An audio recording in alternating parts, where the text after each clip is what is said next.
আমি জানি আমার ভিতর থেকে কি চলছে। প্রতিনিয়ত মনে হচ্ছে, আমার মনে হয় সুইসাইড করলে সমস্যার সমাধান হবে। খারাপ সময় চলছে আমার। তুমি এক কথায় স্যার সুমিত গাঙ্গুলিকে কি বলতে চাও? তোমাকে আমি মার্ডার করব। ওনাকে নিয়ে যদি বলা যায় তো ওনাকে নিয়ে আমার লস হয়েছে। তুমি দেখা করার পরে ফোন টিপে গেছো ওনার সাথে এরকম করে গেছো। কিন্তু ওনার কি এটা বলা ঠিক হয়েছে যে বঙ্গমিটা উজ্জ্বল 7 জন্মে আমার সমতুল্য হতে পারবে না?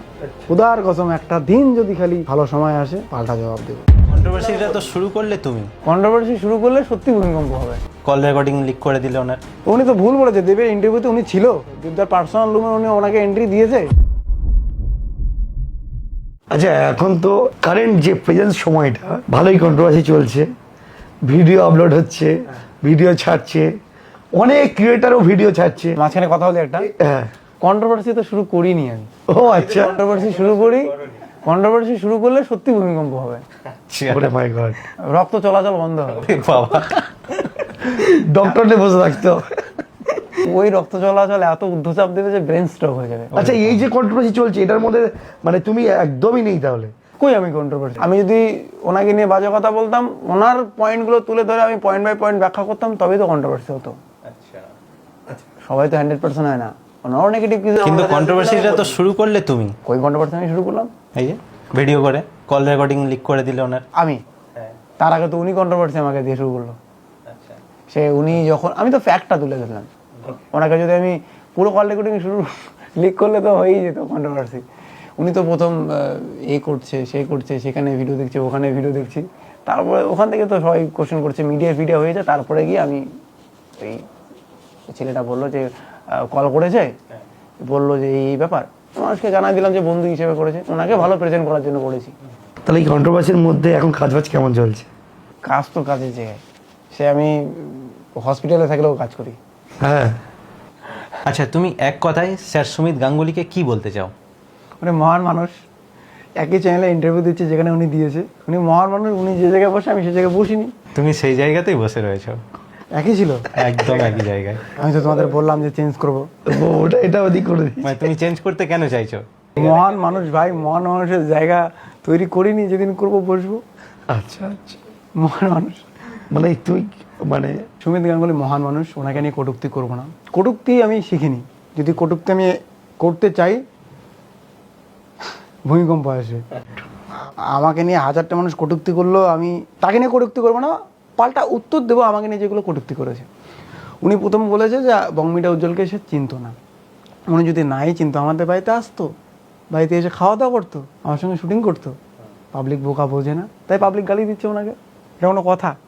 উনি সিনেমা আর্টিস্ট, বড় পর্দার আর্টিস্ট, কিন্তু ওনার কি এটা বলা ঠিক হয়েছে যে বঙ্গমিটা উজ্জ্বল 7 জন্মে আমার সমতুল্য হতে পারবে না? আমি একজন সাধারণ ইউটিউবার বলে কি ওনার সমতুল্য হতে পারবো না? 7 জন্ম ওনার কাছে আসতে পারবো না, কারণ উনি এমনিতে অনেক বছর ধরে ইন্ডাস্ট্রিতে কাজ করছে, অনেক টলিউডে অনেক একটা মানে একচেটিয়া ভাবে 30 বছরের উপর ধরে তিনি রুল করে যাচ্ছেন, সেই হিসেবে হয়তো উনি হ্যাঁ, সেই হিসেবে বলেছে। compare করছেন। সেই জায়গাটায় তুমি কি বলতে চাইছো? ওনার সঙ্গে আমি নিজেকে কম্পেয়ার করতে চাই না, কিন্তু উনি বড় পর্দায় কাজ করে যে কাজটা করে মানুষকে বিনোদন দেয়, আমি সেটাই করি, আমরা ইউটিউবাররা সেটাই করি। ওনার সঙ্গে যদি বাইরে বেরোলে মানুষ সেলফি ওঠে, আমার সঙ্গে ওঠে মানুষই, তারা অন্য পশু না। ওনাকে মানুষ যদি ভালোবাসে, আমাকে মানুষই ভালোবাসে। আলটিমেটলি বড় পর্দা ছোট পর্দার খেলা হচ্ছে। এই ইউটিউবারদেরকে ফ্রিতে দেখা যায়, আর বড় পদের টাকা দিয়ে দেখতে হয়। This is business. আচ্ছা, ইউটিউবারদের ফ্রিতে দেখা যায়, কে বলছে? নেট বন্ধ করে কালকে থেকে মোবাইল চালাবা, নেট রিচার্জ না করে চালাবা। সেটা তো বাপরে বাপ, সিনেমা না দেখে 1 মাস থাকতে হবে, 1 মাস রিচার্জ না করে থাইকো তো, ফেসবুক ইউটিউব না চলে কোনো ইউটিউবারের ভিডিও না দেখে থাইকো তো। তবে আমার বয়সটা এখনো খুব কম, ওনার 33 বছর 34 বছর বা 50 বছরের অভিজ্ঞতায় উনি একটা জায়গা তৈরি হয়েছে। আমি আমার 33-34 বছরে আমি আমার মতো একটা জায়গা তৈরি করব। মানে তুমি কেমন জায়গা তৈরি করতে চাচ্ছ? মানে তুমি কি ওনার থেকে বড় কিছু লেভেলে যেতে চাইছো না? কারোর সঙ্গে কম্পিটিশন হতে চাই না। আমাকে যে মানুষগুলো ভালোবাসে তাদের ভালোবাসাটাকে ধরে রেখে আরও ভালো ভালো মানুষের ভালোবাসা অর্জন করব। নাম কামিয়েছি, মান সম্মান কামাতে হবে। ওকে, সমাজে ভালোবাসা পেয়েছি, সমাজের জন্য কিছু করতে হবে। আমি তাই অনেক প্ল্যান নিয়েছি। তুমি নিজেকে 5 বছর পরে কোন জায়গায় দেখতে চাও? তুমি একটা ভিডিওতে এটা বলেছো 5 বছর পর আমি দেখিয়ে দেবো একজনকে, মানে স্যারকে দেখিয়ে দেবে, তুমি কি করবে? না উনি মেসেজও করেছে। হ্যাঁ, মেসেজও করেছে। আমি তো অ্যাকচুয়ালি চ্যালেঞ্জ নিতে ভালোবাসি। আচ্ছা, উনি যখন আমাকে নিয়ে কটূক্তি করলো ভিডিওটা পাঠিয়ে দিলাম। আমি কিন্তু অ্যাভয়েড করি, কিন্তু আমি তাও পাঠিয়ে দিয়ে বললাম কি বলেছেন, আপনার সুন্দর ব্যবহারের পিছনে এরকম একটা সুন্দর মন ছিল আমি তো কোনোদিন ভাবতে পারিনি। ঠিক আছে, আপনি তো এরকম বললেন, 5 বছর পরে আমি দেখিয়ে দেবো। এটা আমি জানি না দেখিয়ে দিতে পারবো কি না। তুমি কি দেখিয়ে দেবে, মানে এটা থ্রেট হিসেবে দিচ্ছ না তুমি অন্য কিছু ভাবে বলতে চাইছো, কিভাবে দেখাবে, তুমি নিজেকে কি growing করতে করে চাইছো, কাজ মানে তুমি তোমার প্ল্যানিং কি বা কেমন কি এটা? সে উনি যেসব বিষয়ে বলছে সেই সব বিষয়ে কাজে জবাব দিতে যাচ্ছি। এটা বলার কারণটা কি বলো তো, কেউ যখন তোমাকে অপমান করবে না সেটা নিয়ে নেগেটিভিটি নিজের মধ্যে রাখবে না, তোমরা বরং চ্যালেঞ্জ করো। ক্ষুধার কসম কইলাম, ভয়ঙ্কর কইলাম, যদি কাউকে চ্যালেঞ্জ করো, সেই চ্যালেঞ্জটা যদি হৃদয় থেকে করো, তুমি সেটাকে সাকসেস করতে পারবে এবং তোমার জীবনের মেন সাকসেসের প্যারাসিটামল সেই চ্যালেঞ্জ হবে। আমি জীবনে চ্যালেঞ্জ করে এই জায়গাটায় আসি। আমি একজনকে কথা দিয়েছি, আজকে এই অপমানটা করলে তো 2 বছর পরে ঠিক এই জায়গায় এই ডেটে আবার দেখা হবে তোমার সঙ্গে। 5 বছর পরে একটা জায়গায় দেখতে পাবো। সে আমি জানি না পারবো কিনা, কিন্তু নিজেকে চ্যালেঞ্জ করে নিজের মধ্যে একটা আগুন তৈরি করেছি। ওকে, সেই আগুনটা টিকিয়ে রাখতে হবে, সেই আগুনটা দাউ দাউ করে জ্বালিয়ে ধামাল করতে হবে। পারবো কিনা জানি না, কারণ নিজের মধ্যে চ্যালেঞ্জ রাখা, কাউকে চ্যালেঞ্জ করা কি ক্ষতি? আচ্ছা, উনি বলেছে 7 জন্মেও আমি ওনার সমতুল্য হতে পারবো না। হুম, সে হতে পারবো কিনা জানি না, কিন্তু আমি ওনার সঙ্গে কম্পিটিশন করতে চাই না। আমি 7 বছর মানে 7 জন্ম না, 7 বছরের মধ্যে আমি চেষ্টা করব যাতে ওনার কথাগুলো ভুল প্রমাণিত হয় সেটা করার। তো তুমি কিভাবে এটা এত সিরিয়াসলি নিয়ে নিলে? আমি তো নেইনি, আফটার লাইফ যখন আমি দেখলাম তারপরে এই কথাগুলো আমি বলছি, আমি কোনোটাই সিরিয়াসলি নেইনি। ভিডিও ছাড়ার পরে তুমি অতটা সিরিয়াস নাওনি, লাইভ করার পরে নিয়েছো? আমি তো এখনো সিরিয়াস না, ওকে, আমি এখনো সিরিয়াস না, কিন্তু উনি লাইভে কিছু কিছু জিনিস ভুল বলেছে। প্রথমে বলেছে আমাকে চিনতো না, ভুল। ওনার সমতুল্য হতে পারবো না, সাধারণ একজন ইউটিউবার বলে কি সমতুল্য হতে পারবো না? পুরো ইউটিউব কমিউনিটিকে ভাই ডাউন করেছে। তুমি দেখা করার পরে ফোন টিপে গেছো ওনার সাথে, এরকম করে গেছো, এরকম উনি কোনো মুভি করলে আর্ট ডিরেক্টর একজন থাকে, স্ক্রিন প্লে করে স্ক্রিপ্ট রেডি করে একজন দিয়েছে, একজন লাইটম্যান থাকে, অনেক ম্যান পাওয়ার দিয়ে ওনাকে তৈরি করা হয়েছে। আমাকে কেউ তৈরি করেনি বাবা, আমি আমার জায়গায় আমি নিজে ডিরেক্টর, নিজে স্ক্রিপ্ট এটা নিজে সব। আর এটার বস কেউ ছিল না, এটার বস ছিল একমাত্র মোবাইল, আমার গুরুদেব মোবাইল। আমার গুরুদেবকে অল টাইম দেখি, এখানে কোনো আংবাং ভিডিও বা কোনো ভুলভাল জিনিস দেখি না, অল টাইম এডুকেটেড শিক্ষণীয় ভিডিও দেখি, সেটা কোনো ভিডিওগ্রাফি হোক, কোনো টেকনিক্যাল পার্টসের কোনো নলেজ হোক, সো আমি এখান থেকে অল টাইম শিখি, তাই না? তো আমার সেই মুহূর্তে হয়তো কোনো না কোনো শেখার ব্যাপার ছিল, কোনো না কোনো একটা ভিডিও দেখছি যেখান থেকে আমি সিনেমাটোগ্রাফিটা শিখছি। সো আমার এইটার জন্য, এই মোবাইলের জন্য আমি এই জায়গাটা আসি, এটাকে ছাড়বো না কখনোই। এটাই আগে, এই মোবাইলটা যদি আজকে বন্ধ হয়ে যায় না বস, কেউ পাত্তা দেবে না। আচ্ছা, উনি তো এটাও বলেছে যে কোচবিহার থেকে যেখানে প্রোগ্রাম ছিল 3-4 ঘন্টার রাস্তা, আরে 40 মিনিটেরও রাস্তা না, কোচবিহার থেকে চান্দামারি ঠিকঠাক যদি যাওয়া হয় 40 মিনিটও লাগে না, কিন্তু 3 ঘন্টা কি বললো, আচ্ছা, তাই না? অনেক ভুল বলেছে। ওটা কথা বলো ভাই, এই যে সুমিত গাঙ্গুলি স্যার তোমাকে যা কিছু বলেছে তার মধ্যে কোন কথাটা সবথেকে বেশি খারাপ লেগেছে? ওনার সঙ্গে সমতুল্য হতে পারবো না ঠিকই, কিন্তু উনি যেভাবে ডিরেক্টলি বলেছে যে বঙ্গমিটা 7 জন্মেও আমার সমতুল্য হতে পারবে না, তো সেটাই খারাপ লেগেছে। মানুষ কি না পারে। তুমি সুমিত গাঙ্গুলি স্যারের সঙ্গে তোমার বাড়িতে যবে গেছিলেন, তা কি এমন ব্যবহার করেছো যে তিনি এত আপসেট হয়েছেন? আমি কিছু ব্যবহার করিনি, ওনাকে নিয়ে বাজে কিছু বলতে চাই না, বললে ভূমিকম্প হবে। ওনাকে নিয়ে ওনাকে শতকোটি প্রণাম, বলতে চাই না, এখন বলতে হবে অনেক কিছুই। উজ্জ্বল ভাই তো ক্লিয়ার কাট কথা বলতে ভালোবাসে, বলো শুনি। না, ওনাকে নিয়ে বাজে কিছু বলতে পারবো না। বাজে তো বলতে বলছি না, উনি যদি এরপরে আর একটা কোনো রিপ্লে করে, তখন সহ্যের একটা সীমা থাকে, তখন আমি যদি আমার ফর্মে ফিরে আসি বললাম তো। সো ওনাকে নিয়ে বাজে বলতে পারবো না, যেগুলো বলেছে সেগুলো রিপ্লে করলাম। তুমি সেখানে কিছু খারাপ বিহেভিয়ার নিশ্চয় করেছিলে নাকি না? উনি অনেক খারাপ বিহেভিয়ার করলাম আমি না, তাহলে উনি আপসেট হওয়ার তো রিজন আমি দেখতে পাচ্ছি না। উনি আপসেট কেন হয়েছে সেটাও আমি জানি না। পাবলিক তো বলছে যে এগুলা বললে নিজেকে বড় করা হয়।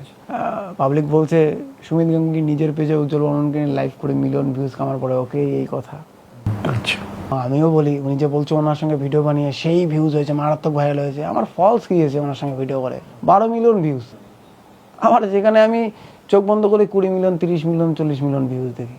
আচ্ছা, মানে উল্টে কমে গেছে। কমে গেছে। হ্যাঁ, আরে গ্রামের একটা বাচ্চাকে নিয়ে ভিডিও করলে 40 মিলিয়ন ভিউজ হয়, সেখানে ওনাকে নিয়ে ভিডিও করেছে মাত্র 13 মিলিয়ন। এখন চেক করুন আমার ইনস্টাগ্রাম, ফেসবুক, তাই ওনাকে নিয়ে যদি বলা যায় তো ওনাকে নিয়ে আমার লস হয়েছে। টাকা তো নিয়ে নিয়েছে, মালু তো নেওয়ার নিয়ে বাড়ি চলে গেছে, আমার ভিউজ কান গেছে উড়িয়া। টাকা ঠিকঠাক দেওয়া হয়েছিল? হ্যাঁ, যা চাইছে দিয়ে দিছি, আমি টাকা পয়সা নিয়ে সলিড ভাই। আচ্ছা, তুমি কি মনে করো সোশ্যাল মিডিয়া কন্টেন্ট ক্রিয়েটাররা বেটার না ফিল্ম ইন্ডাস্ট্রিতে যারা রয়েছে তারা বেটার? ফিল্ম ইন্ডাস্ট্রিতে যারা রয়েছে তারা বেটার। কারণ বিশ্বাস করবো, আমি নিজেই ফিল্ম ইন্ডাস্ট্রির লোককে দেখে শিখেছি। এই আমি এরকম স্টাইল দেবদাকে দেখে শিখেছি। মানে এরকম এরকম করো তুমি? হ্যাঁ, ও বাবা কেন করবো না? কেমন করাই ও দেখো। হ্যাঁ, এইরকম এরকম করি চুলটাকে, জাস্ট এরকম করো। হ্যাঁ ও বাবা কেন করবো না? হ্যাঁ করি তো, অবশ্যই করেছি। হ্যাঁ, তো এটাতে কি মানুষ এটাকে দেখি ভাব মনে হয়? এটা কি ভাব বলা চলে? এটাতে কি মানুষের ভাব বা অ্যাটিটিউড বোঝা যায়? দেবের সামনে এসে নাকি তোমার অহংকার? উনি তো ভুল বলেছে, দেবের ইন্টারভিউতে উনি ছিল দেবদার পার্সোনাল রুমে, উনি ওনাকে এন্ট্রি দিয়েছে। আর কি বলি, আমি ছিলাম, আমার পছন্দ ছিল, দেবদার যে ম্যানেজার আছে পিএ ছিল, 4 জন ছিলাম, আর কেউ ছিল না। 4 জনে বসে দেবদার সঙ্গে বসে গল্প হলো, তারপরে গিয়ে ইন্টারভিউটা হলো, আর কেউ ছিল না দেবদার রুমে গিয়ে ইন্টারভিউ। উনি কই ছিল? উনি তো ছিল না, এটা তো ফেক বলেছে। গাড়িতে যেটা হয়েছে সেটা যদি উনি ইন্টারভিউ ভাবে তাহলে ওনার সমস্যা আছে। গাড়িতে যেটা হয়েছে ইন্টারভিউ, ওটা ইন্টারভিউ, ওটা তো ওয়েলকাম। দেবদা বলতেছে উনি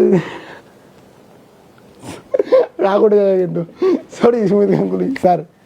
তুমি লাস্ট একটা পোস্ট করেছো যেখানে লিখেছো আমি ফাইনাল ভিডিও দেব সুমিত গাঙ্গুলি স্যারের সম্পর্কে, রেডি? বা আসবে না মনে হয়। মানে আমি ভিডিও বানালে বিশ্বাস করো লোকটাকে নিয়ে আরও দুর্নাম হবে। আমি কিছু জিনিস বলতে চাইছিলাম, উনি যেভাবে পার্সোনালি আমাকে অ্যাটাক করছে আমিও অ্যাটাক করতে চেয়েছিলাম, কিন্তু বললে লোকটার দুর্নাম হবে। ছেড়ে দাও, ভালোবাসি লোকটাকে, তো না করাই ভালো। ভালোবাসি এখনো কিন্তু স্টিল, তো না করাই বেটার। একদম একদম। কেননা একটা ইউটিউবার কি না করতে পারে, বর্ধমানের বিস্মারের কি অবস্থা করে দিছে।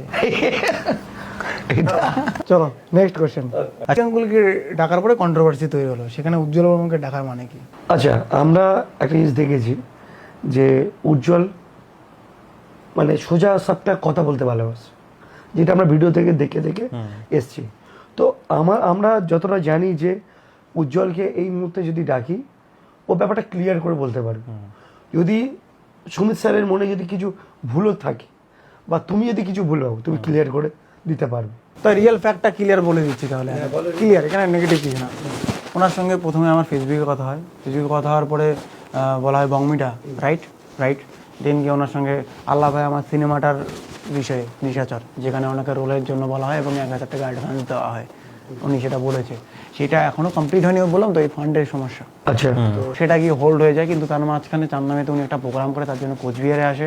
সেদিন আমার বাড়িতে যায়, ওনাকে বলি আমার এখানে একটা পার্ট করতে, উনি সেটা করে। আমার ডিরেকশনে উনি পছন্দ করেছে। ওনাকে বলুন যে আমি ইউটিউবের ডিরেকশন সেদিন দিয়েছিলাম, আমার স্ক্রিপ্ট, কিন্তু উনি পছন্দ করেছে। হ্যাঁ দেখ অ্যাঞ্জেলকে বলেছে, দেখ ডিরেকশন কাকে বলে, সত্যি ভালো, প্রশংসা করেছে, আমি উৎসাহিত পেয়েছি। কাজ করেছে, চলে গিয়েছে, কাজ করে যার পরে উনি এটাও বলেছে ভিডিওটাকে প্রাইভেট করতে, সেটাও করেছি আমি, হলো। তারপরে গিয়ে ওনার সঙ্গে আবার ফোনে বিভিন্ন জায়গায় কথা হয়, খাদানের ওখানে দেখা হয়, এবং উনি নিজে নেক্সট টাইম আমাকে কাজের অফার করেছে। এবং আমি রিসেট করেছিলাম সেটা, যে আমার সময় নেই, আমি বাড়ি যাবো আজকে কলকাতায়। আমি তখন বিশ্বকর্মা গেটের ওখানে, আমাকে বলে কি উজ্জ্বল ব্যাট গার্ল বলে একটা পুরো সুন্দর টিম আছে, ওদেরকে দিয়ে তুমি একটা কাজ করো, ওরা তোমার সঙ্গে কাজ করতে চায়, আমিও সেখানে থাকবো। আমি দাদা আমি তো বাড়ি যাবো গো দাদা, প্লিজ পরের বার। কারণ না, এটা করতে হবে। হ্যাঁ, আমি বললাম আরে কী করে করবো, আমার এখানে চেনা পরিচিত নেই, ক্যামেরাম্যান কোথায় পাবো? উনি আমাকে বলে, তারপরে আমি ক্যামেরাম্যানের একটা জোগাড় দিয়ে উনি ব্যাট গার্লের সিওর সাথে কথা বলা দেয়। তারপরে উনি আমাকে রিসিভ করে আমার জন্য ওয়েট করেছিল আধা ঘন্টা 1 ঘন্টা। আচ্ছা, তারপরে গিয়ে আমাকে উনি নিয়ে যায়, আমি ঠিক জানিও না সেই জায়গাটা কোথায়, ব্যাট গার্লদের সঙ্গে শুটিং করে, এবং আমার কভার গান কলেজের টুকরে সে উনি কাজ করে, এবং উনি যাওয়ার পথে নিজে লাইভ করে, নিজে আমাকে নিয়ে ভিডিও করে, আমাকে নিয়ে কথা বলে, নিজে একাই বলে সেলিব্রিটি, এই সুপারস্টার। আমি নিজেই বলি না আমি সুপারস্টার নই, হাবলাকান্ত। এইভাবে উনি আমাকে পরে ভালোভাবে প্রায়োরিটি দেয়। এবং ওনার সঙ্গে লাস্ট টাইম কয়েকদিন আগে ভিডিও কলে কথা হয়েছে, বাবু ভালো আছো, এটা ওটা এসে আমিও 2 দিন কল করেছিলাম, সুন্দর সম্পর্ক তৈরি হয়েছে। একদিন একটা মলে আড্ডা দিয়েছিলাম, সুন্দর সম্পর্ক তৈরি হয়েছে। এটাই। এবং উনি আমাকে এর আগেও আরও 2টা কাজের কথা বলেছে আমার সিনেমার বিষয়ে, কিন্তু পরবর্তীতে উনি নিজে বলেছে, বাবু তুই যে করতে চেয়েছিলি শুটিং, আমি দার্জিলিংয়ে যাবো, তো শিলিগুড়িতে তুই করতে পারিস ফেব্রুয়ারি মাসে 15-16 তারিখ। আমি সেটা ফিক্সও করেছি, পরে গিয়ে আমি নিজেই টাইম দিতে পারিনি, হলো। তারপরে উনি রায়গঞ্জে একটা প্রোগ্রামের কথা বলেছিল, উনি একটা বলেছিল, আমি বলেছি এমন বাজেট লাগবে, সেটা উনি আর কোনো আপডেট দেয়নি। উনি নিজে পরবর্তীতে আমাকে কাজের অফার করেছে। সো এরকম একটা ব্যাপার। ওকে, এখানে গিয়ে কোথাও ওনার ছাগল মনে হলো, পাগল মনে হলো, কোথাও উনি আমাকে চেনে না, কোথায় 7 জন্মে আমি ওনার সমতুল্য হতে পারবো না, সেটা আমি জানি না। এটাই ওনার সঙ্গে আমার পুরো সম্পর্কটা এইভাবেই তৈরি হয়েছে, এইভাবেই। আমি ওনার সঙ্গে কখনো অসম্মান করিনি। হ্যাঁ, চলতে ফিরতে সেলফি উঠতে আসলে আমি নিজে গিয়ে বলছি ওকে আসুন দাদা উঠুন, কিন্তু ওনার সঙ্গে কেউ যদি উঠতে গিয়েছিল উনি অনেক সময় দেয়নি সেলফি, অনেক সময় যাই হোক, সেখানে আমি কাউকে অ্যাভয়েড করিনি, বরং উনি অ্যাভয়েড করেছে আমার চোখের সামনে মানুষকে সেলফির থেকে। তাদের ভালোবাসা পেয়ে আমরা এই জায়গাগুলোতে আসলাম, সেখানে ভাবটা কার হলো আমি ঠিক বুঝলাম না। জানি না কোথায় বলছে আমার অ্যাটিটিউড বেশি। আমার অ্যাটিটিউড বেশি এই কথাটা আমি পছন্দ করি না, বুঝলে। আমি এত সাদামাটাভাবে চলি, সিরিয়াসলি। অহংকার পতনের কারণ, এটা আমি নিজেই বলি, সেখানে আমি কেন অহংকার দেখাবো, তাই না? তো এই যে ফ্যাক্টটা এখানে পুরোটাই এটাই ক্লিয়ার। সুমিত গাঙ্গুলি ভালো না, উজ্জ্বল বর্মন ভালো? কেউ খারাপ নয়, ঠিক আছে, হয়তো কিছু মিসআন্ডারস্ট্যান্ডিং হয়েছে, এটা হতে পারে। আমি বলছি যে কোনো একটা অ্যান্সার দিতে হবে। সুমিত স্যার ইন্ডাস্ট্রিতে এত বছর কাজ করেছে, ওনার কিছু অনেক সিনেমা ছোটবেলা থেকে আমরাও দেখেছি, সেই হিসাবে কাজের দুনিয়াতে উনি অনেক সিনিয়র। আমি পার্সোনালভাবে স্যারের বাড়িতে কোনো আড্ডা দিইনি, কোনোদিন সুমিত স্যারের সাথে ক্লাবে যাইনি, তো আমি সত্যি অত ভালো জানি না। কিন্তু আমি তোমাকে কথা বলি, তোমাকে আমি যতটা ফেসবুক ইউটিউবের মাধ্যমে যতটা জানি, তুমিও খুব কুল টাইপের পার্সন। সেই হিসেবে তুমি ইউটিউবার হিসেবে অনেক ভালো মানুষ। পৃথিবীতে আমাকে পাগল ছাগল যাই বলুক না কেন, প্লিজ আমার অহংকার হয়েছে এটা বলবেন না, আমার ভিতর ফাটবে। কারণ এই অহংকার পতনের কারণ ভাই। মানুষ আমাকে অহংকার দেখিয়েছে, তাই বলে আমি ইউটিউবে পার গেছি যে না, এই বড় হয়ে অহংকার ছাড়া কি করে বাঁচা যায় সেটা প্রমাণিত করার জন্য আমি বড় হওয়ার চেষ্টা করেছি। সেখানে যদি আজকে ওই কথাতেই আঘাত পড়ে যে আমার অহংকার ভাব, আমার খুব কষ্ট হবে। সেটা না বললে আমি খুব খুশি হব। তুমি আমাদের কফি প্র্যাঙ্ক বাজে আজকের গেস্ট হিসেবে এসে কেমন লাগলো? ধামাল, মানে ধামালের মধ্যে কি আছে, ধামালটা ব্যাখ্যা করলে ধামাল, মানে ভালো, অসাধারণ। তোমরা সত্যি খুব ভালো। থ্যাংক ইউ ভাই, খুব ভালো লাগলো, খুব ভালো লাগলো। নেক্সট আবার দেখা হবে। কপি উইথ প্রাঙ্গসকে সবাই ফলো করো, সাবস্ক্রাইব করো, লাইক করো, লাইক। আর কোন কোন পার্টগুলো ভালো লাগলো কাট করে স্ট্যাটাস মারো আর আমাকে মেনশন করো।